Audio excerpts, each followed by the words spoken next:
Moving further, two things are important, and I'll mention the first one before I go to the second one. Interpreting the question. Key instructions in the writing task 1 are summarize, select, report, and make comparisons where relevant.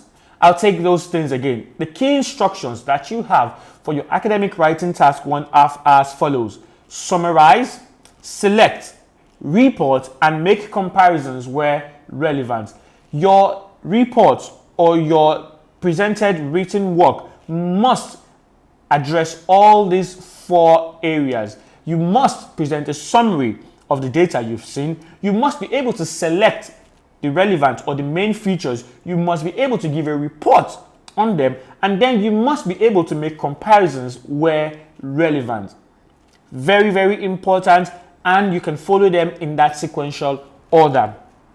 The 2 key things for you to get a good score for task achievement in the writing task 1 would be write an opening introductory sentence which describes the data that you can see, and then write an overview. What is an overview?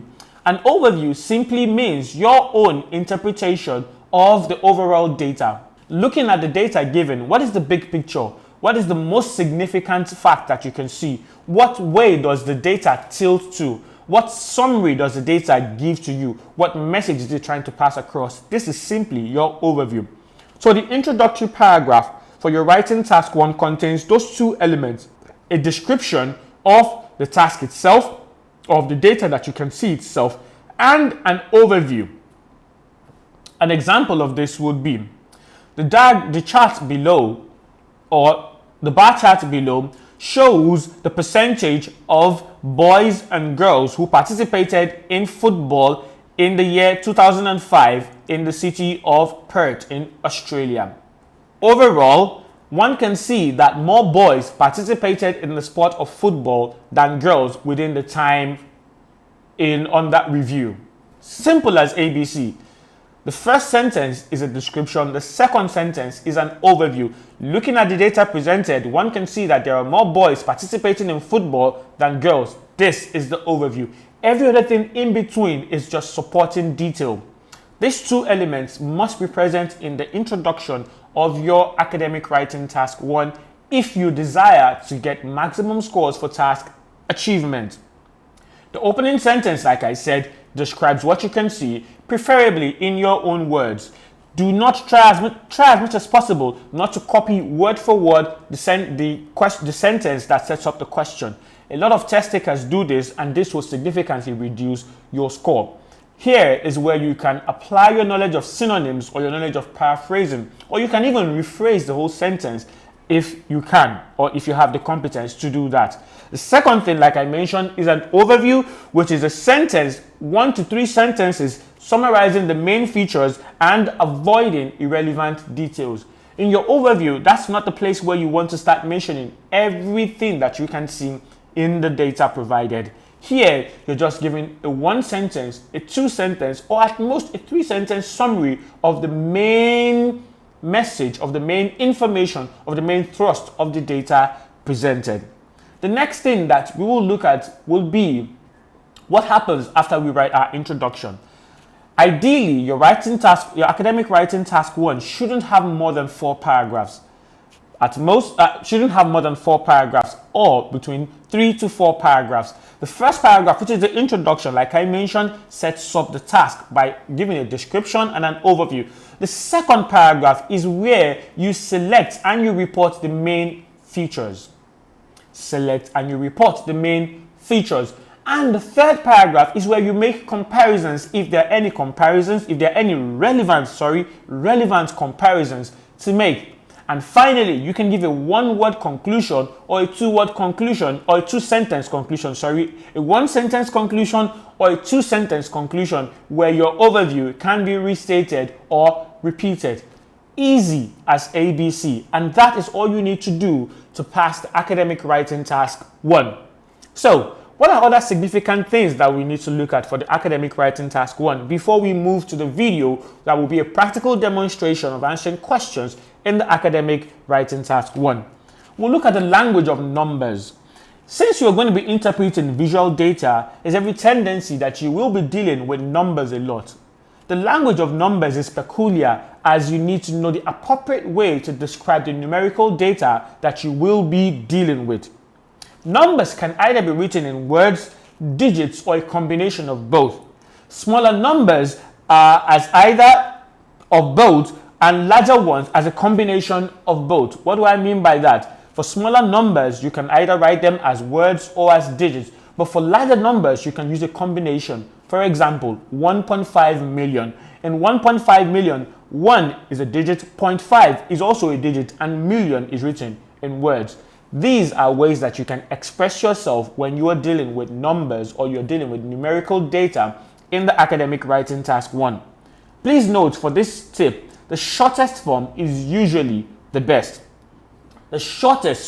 I'll repeat that. The shortest and simplest is usually the best. So for example, if you're someone who knows that he has a problem with the spelling of some particular numbers when they are written in words. For example, you have a challenge with spelling thousands, or you have a challenge with spelling millions. It would be nice for you to avoid writing those things in your exam, as you will only be setting yourself up for failure. In that instance, I would stick to writing out my numbers in figures, rather in digits rather than in words. Knowing what works for you is another significant step towards success in the IELTS, and you can only arrive at what works for you if you practice on your own. Moving on, proportions. Proportions are usually divisions or fractions in numerical data. They can either be written as fractions or as percentages. What do I mean by proportions? So for example, 50% of something, half of something, you can either choose to write 50% as a percentage, or you can use to write half as a fraction.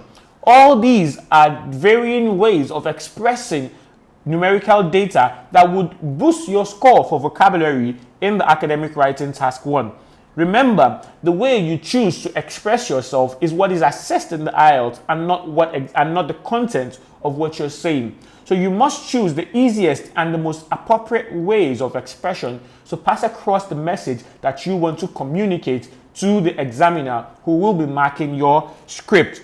So useful expressions for expressing proportion would be slightly over, a little under or slightly under, about, approximately, roughly, well over or well under. All of these expressions give you variations in proportion for numerical data, and they are very important, and they are things that you need to take at least a glance at, so that you'll be able to extract the ones that work for you and the ones that you will be able to deploy when you get to that examination hall. Quantifiers are also important when dealing with language of numbers. Quantifiers usually definitely show us the quantity or depict the quantity of a particular thing, be it liquid, solid, or even in terms of numbers. Now for quantifiers, there are a varying number of quantifiers that you could use, but I always advise to err on the side of caution when using quantifiers. Common quantifiers that you can use will include a large number of, several, a few, a significant, a small amount of, a significant amount of, all of. All these are quantifiers that give you an idea of the volume of something that is being described in your visual data. 4 things that you must do for the academic writing task 1 are as follows. Write a clear introduction. Write a clear and easily accessible and interpretable overview. Follow the instructions by summarizing the information, that's the main details in the information. Report on the main features, and finally make comparisons, and please, as much as possible, this is very, very key and very, very important, ensure that you write at least 150 words. Any attempt to write below 150 words and think with the notion that the examiner will not be able to count the number of words will set you up for failure. Remember, the people who assess the writing script for the IELTS are trained examiners who have been doing this job for donkey years, for a large number of years. And they have a very easy way, or they have ways of knowing, of assessing a written piece of work to see if it meets up with the word count, with the number of words that they have prescribed for that task. So do not gamble. Do not leave it to chance by writing 145 words and thinking it's just 5 words short. They wouldn't really know. It would look like it. It would probably fill up the pages. This is not a chance you want to take, as the IELTS is a place where you do not want to gamble. It's a place where you want to go in once, write the test, and come out successful. And I can assure you that if you take your time to watch this video, pause this video, rewind where you need to, and use the tips that have been stated out in this video, I can assure you that success in the IELTS will be something that you can achieve immediately or instantly. Another area of the writing section, of the writing test in the IELTS, that we will definitely need to look at will be the area of cohesive devices. What are cohesive devices? Cohesive devices are words or are expressions that show the connection or that improve the coherence of your writing. Coherence and cohesion is the second most important criteria that is used to assess your writing task. So this means that your essay, as much as you have all the opinions and the thoughts and the ideas there, must be connected into a single unit, and it must come out as a continuous flow of information that is linked logically. Cohesive devices play a very important role in your success, and you will do well to take a sit and relax and watch this video so that you will be able to get all the tips and strategies that you need to ensure that your success is not delayed by your lack of knowledge on cohesive devices. So, cohesive devices, like I mentioned earlier, are signposts that link sentences and paragraphs together or signal to the reader what is coming next. Learn 2 or 3 key ones by their functions and you're good for the IELTS. I'll take that again. You need to learn just 2 or 3 key ones by their functions and then you're good for the IELTS. Why is this an important thing that I'm mentioning at the beginning of this video for cohesive devices? Over the years, I have discovered a lot of IELTS test takers waste their time trying to cram a large number of cohesive devices. You would see them looking up lists like 1,000 essential cohesive devices that you can use for the IELTS, or 100 connective words that you must use in the IELTS. Spending your time studying long lists like this is a waste of time. Why is this? You're only going to write 1 essay in the IELTS, 1 letter in the IELTS, and 1 academic report in the IELTS. What is the essence of learning 100 cohesive devices when you're only going to be able to use not more than 5 to 6 cohesive devices at any given time in an essay? Please note that overuse of these cohesive devices or connecting devices in an essay or in a letter or in a report will also set you up for failure. So, what functions do cohesive devices perform, and why would I give you the tip to learn cohesive devices by their functions as opposed to learning just a random list of cohesive devices? Cohesive devices perform the following functions, and every time I mention a function, I will give you examples of devices, of phrases, of words that could fall under this particular function. Your task will now be to pause that video and extract at least 2 from each function, 2 that you're comfortable with, 2 that if you're waking up from sleep, you will be able to remember them and use them effectively. This is all that you need to prepare for the IELTS. Remember, the IELTS is a test of communication and not a test of intelligence. And what you're going to be doing in the test or in the essay or in the letter or in the report that you're writing is not just listing out a list of devices or just putting down a list of words or phrases that do not have any bearing on the message that you want to pass across just because you know them. You must use them effectively and deploy them appropriately to perform the function that you want them to perform. And what is that function? To communicate effectively. So we'll start with the different functions of the cohesive devices, and I will list out the examples of expressions or phrases or words that fall under each function. Remember, like I told you, you need to pick out at least 1 or 2 of the ones that work for you, and that's enough that you need to know. So for adding or for addition or for similar ideas, Addition simply means that connective devices that are used to connect similar ideas. For example, furthermore, moreover, and in addition. Furthermore, moreover, and in addition. I personally prefer to use connectives that are phrases that involve more than one word. Why? Because I feel that this will not only help me meet up my word count, it will also give my essay or will give my writing a much more formal sounding tone, as opposed to using words like just single word connectives. Another function that connectives perform is to show contrast. That's contrasting ideas.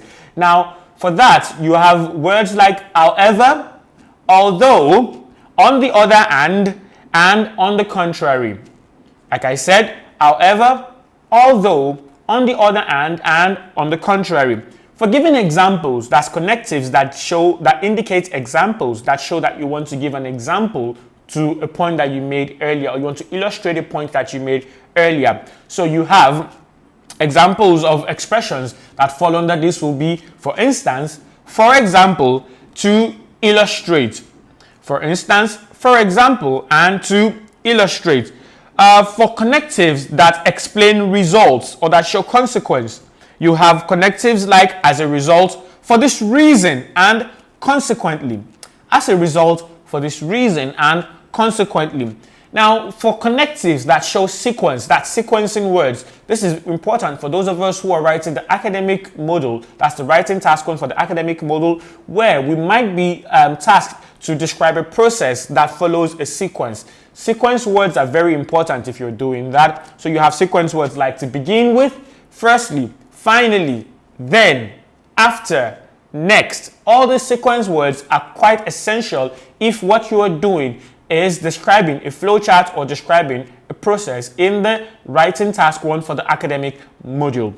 Moving forward, for conclusion, for connectives that show conclusions, you have to sum it all up. Finally, in conclusion, a common connective that I've seen for conclusion by a lot of test takers is conclusively, and I would advise you to avoid using this because what it means is way different from what you want to actually express in that part when you're using it as the connective to show your concluding paragraphs. I'll advise you to look up what conclusively means, and that would be an assignment for you, and you will discover that you've been using it wrongly if you are one of those who have been using conclusively as the connective for your concluding paragraph. Please, as much as possible, when you're introducing your points of view, this is another point where you might need to use a conclusion. For example, if you're writing an essay that tells you to discuss both points of view and give your own opinion, or discuss both views and give your own opinion, you would definitely need to write a paragraph that your opinion is expressed.